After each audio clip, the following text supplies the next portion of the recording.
নদীর দক্ষিণে সাগর,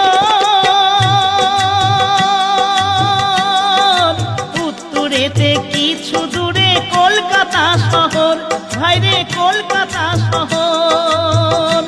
আবার পশ্চিমেতে মেদিনীপুর, আবার পশ্চিমেতে মেদিনীপুর, এমন কে বা দেখেছে ভাইরে ভাই, এমন কে বা দেখেছে? ডায়মন্ড হারবার থানার নিচে যে নদী আছে, ডায়মন্ড হারবার থানার নিচে যে নদী আছে।